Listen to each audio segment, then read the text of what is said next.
I'm still long Microsoft and Google and short the rest of big tech, so I'm fine with it. There you go. Back to the stock price. Chamath, do you think that the Google long Netflix short play is the right play? I think the best trade on the internet, the most obvious, simple money making trade is long Microsoft, Google, short big tech, short the rest of big tech. Short IBM, short Netflix. No.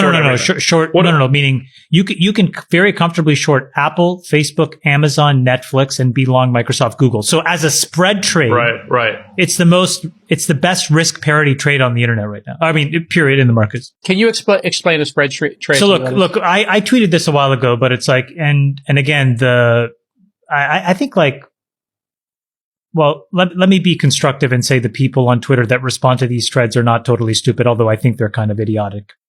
I said, here's how you can effectively, I said something about, big tech, and I said, I can comfortably put my short on.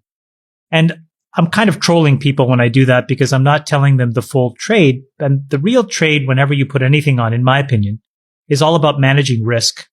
And the best thing about the internet and the stock market is that, when you're betting on internet stocks, you don't necessarily have to be naked long or naked short, which comes with a lot more risk than if you were long one security and short another against it. So for example, over the last 10 years, you would have made a lot of money by being long Amazon and short a basket of traditional commerce companies, offline commerce. I'm going to make up a basket, but Macy's, JCPenney, Kmart, Sears, right? So if you were short those and long Amazon, that's what's called a spread trade. You're basically playing the gap between your longs and your shorts. It's independent of where the market generally trades. It's one of the key irrelevant points. Of the market. Right. You're basically because saying those stocks could go up, but just not anywhere near Amazon.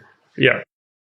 When you put that trade on, for example, it's I'm going to bet that if everything goes up, Amazon will go up more than Kmart, Walmart, Sears. And if the stock market goes down, Amazon won't go down that much, but these ones will go down a lot. And you're playing the spread. So just to be very explicit, there was and I talked about this last week, but this idea wasn't mine. It's a borrowed trade from somebody who's a very well-known hedge fund manager who put it on in massive size. And, to be honest, not knowing much of anything, I just copied it. But his initial trade was long Google, short Facebook. And that trade basically was at parity, which meant that the long and the short canceled each other out for about the last 4 years. Until the last year, it completely blew out and it returned about 85%. So if you had put $100 in, you would have made about $85 on this trade by being long Google, short Facebook. The bigger trade at scale is actually long Google and Microsoft and short the rest of big tech. And there's a lot of vagaries why that this idea makes a lot of sense. But what you're saying is they'll outperform the other basket of tech on a relative basis. So it's not like you're saying Airbnb can't go up or Facebook can't go up. It could. It's not going to go as up as much as those other two. He's saying that the $1 trillion market cap companies, not the Airbnbs. Okay. And the reason why focusing there makes sense is they're hyper liquid markets. They have tremendous ways in which you can have massive size on. So you could put a trade of 10 billion long versus 10 billion short. I mean, you can put mega size on these things if you have real conviction. And then the third thing is when the banks look at that kind of position, they actually, from a risk management perspective, treat it differently than if you were just naked long any one of these things. Or naked long would be just making one bet. Yeah. Or naked short, which is even more dangerous. So because if the market collapses by 30%, both stocks might go down 30 roughly, but one will go down 32 and the other one will go down 28. And so you're really only down 2% as opposed to the 30%. So all the market risk is taken out when you make trades like that. Yeah. The reason it's possible also today to do so at such a scale, right, Chamath, is interest rates are so low. So when you borrow on margin to go long, the rate is very low. And when you short the stock, if it's a highly liquid stock, it doesn't cost a lot to borrow to short. That's right. So your actual, carrying cost on that trade ends up being pretty low relative to the upside you expect. So just to give you a sense of it, my, when I tweeted that tweet out, to complete the picture, I was actually long something against my proposed short. And I put it on in pretty meaningful leverage. And it's worked out really well because I was playing the spread. I was basically betting that the safest company on the internet today is Google, because they're both a platform company. And to the extent that they're at risk at being an app company, the risk is to Apple, but because they pay Apple so much for search, they're inoculated. And so in many ways, Google is the safest. And it's also, as we've said before, the purest money-making machine on the internet. You're referring, of course, to Google paying Apple $10 billion to be the Correct. default search in their They own Android, so one platform. And on the other platform, they pay them so much that they're going to be always protected. And the second best company is Microsoft. And we even saw it, by the way, this past week. I don't know if you guys saw that, but Microsoft decided to take a broadside attack against Notion, which is a productivity app that's been growing very well.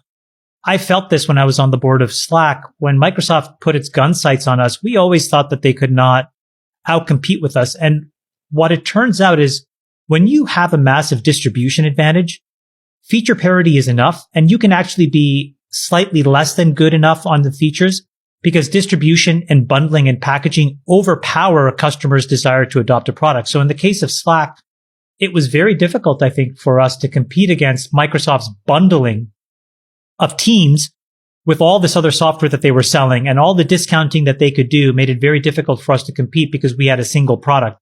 And lo and behold, 18 months later, the only real long-term protective solution for Slack shareholders was to basically get bought by Salesforce so that you could be part of a bigger whole. This past week, Microsoft decided to go after Notion, and it's going to be, I think, a very similar story where, once they decide to sort of go after this, a product experience, they only need to be 80% as good. And then the distribution and bundling and packaging will take care of the other 20%. It doesn't kill the other company, but it creates headwinds that massive headwinds, because a company like Notion cannot be fully valued over long periods of time simply being an SMB company. At a minimum, you'll have to move into the mid-market. You may necessarily never have to go to the enterprise, but you probably have to go to the mid-market. And in that is a very troublesome path because Microsoft has so much, so many tentacles inside of those businesses. So anyways, basically the long Microsoft, long Google is a pretty obvious kind of like monopolistic, pair trade. The question is, what do you short against it so that you can take out the market volatility and you can play spread? Again, Apple has severe, headwinds with respect to inflation pressures, and margins and supply chain issues. Amazon has pretty meaningful headwinds now relative to pricing power and competition. Facebook has pressure with respect to regulatory oversight. I think I just came up with one. What about Airbnb versus the airlines? You're talking about spread trade? You're talking about smaller rinky-dink ideas. Well, listen, I'm not playing the same chip stack as you. I wasn't there on Tuesday night. I'm on a Thursday night, so would that be a good spread for me? No, that's a stupid idea, and I'll tell you why. Okay. If you're going to put these things on, go to where the deepest liquid markets are because those are the safest. Okay. Right? Like don't try to be different.